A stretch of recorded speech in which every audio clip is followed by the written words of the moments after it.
Okay, hello. This video is what I think about chakras. Hopefully I can do it without yawning. I just had to abandon the last one because I was constantly yawning, even though I don't yawn at all when I'm laying in bed with insomnia. It's 4 in the morning, 4:20.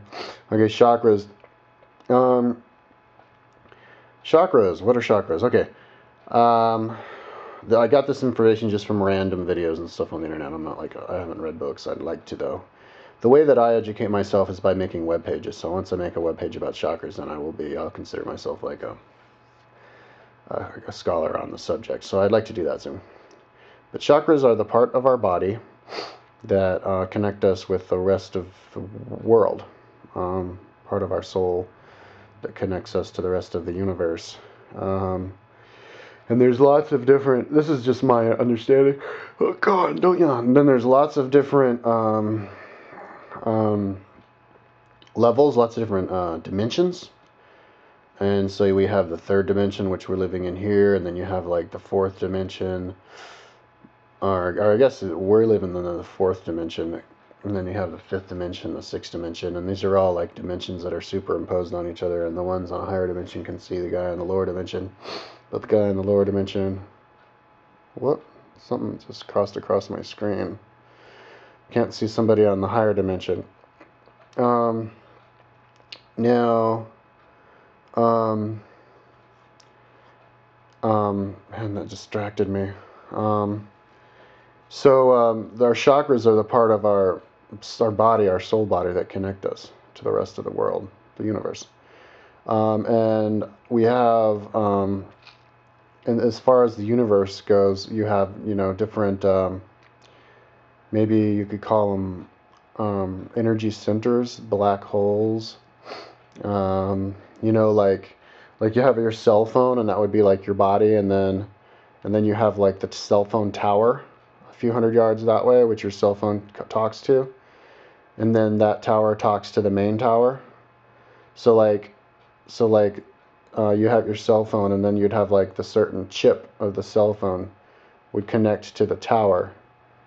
But then maybe you have like internet on your cell phone, and the internet would connect to the internet router on your house.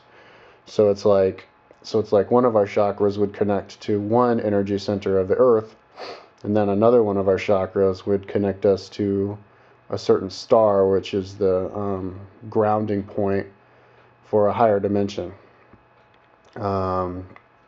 So like we have different chakras. We have the root chakra, which is where our legs come together, and then our sexual chakra, a couple inches above that, and then like our belly chakra, and then our chest, heart chakra, throat chakra, third eye chakra, crown chakra, the one a couple inches above our head, and so.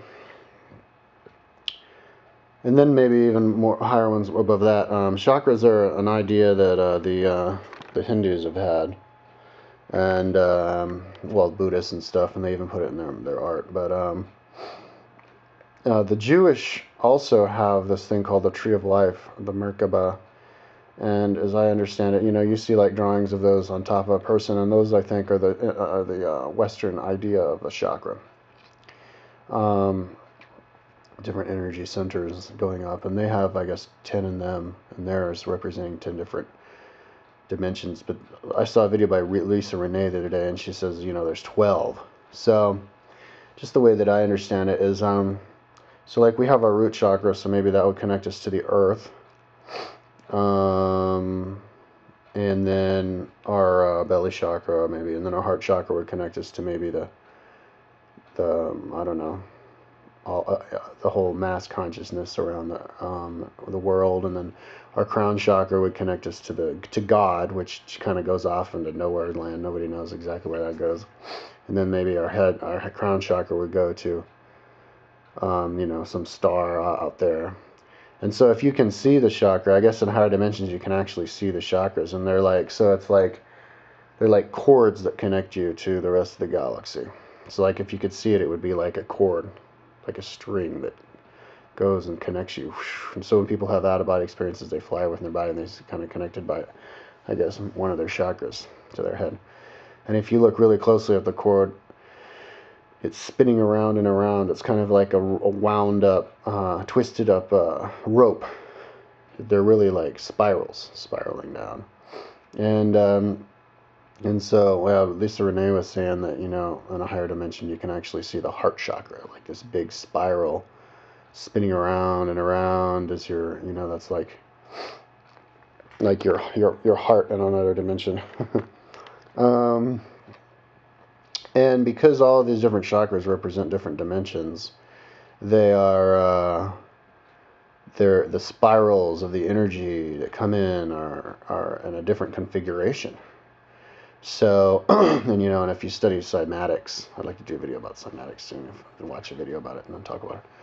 But like everything in this world, the physical world, that you can touch, is a result of vibration. So we're in a really low vibration, which makes everything really solid here. But something at a higher vibration, like I guess spirits who we can't see, or aliens who are in their spaceships who we can't see because they're in another dimension, are vibrating in a higher vibration. And in cymatics you get like sand, and you do a low vibration, it's like a square, and then a higher, and then it becomes more sides, and then an even higher vibration, it becomes even more intricate. And so that's how chakras, if you look at paintings of chakras, you'd have like your root chakra, and it's just a simple I haven't learned my sacred geometry. I should study that today.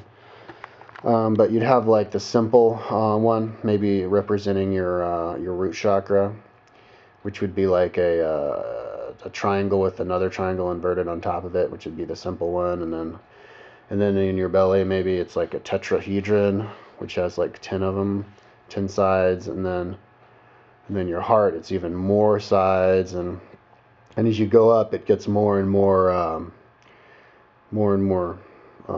sides. Kind of like increasing the vibration in cymatics in the sand, because because that's the part of your body that's connecting to a higher dimension, which vibrates at a higher frequency, so it has a more intricate, complex, I guess, shape to it. And if you look at Hindu and Buddhist paintings, you can see how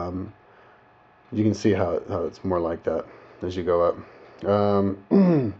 And I think that's even what maybe Buddhist mandalas kind of represent too. They represent different chakras because they would superimpose the mandalas on the ones with the more sides on the higher chakra. And each chakra also, your body is connected to your soul. How is your body connected to your soul? Well, your mind soul is connected to your pineal gland.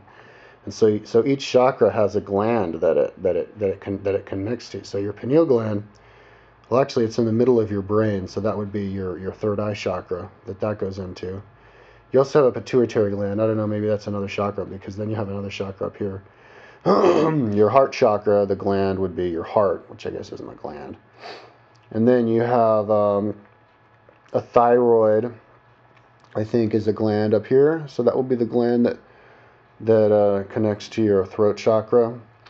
And then your testicles would be the sexual chakra gland. And then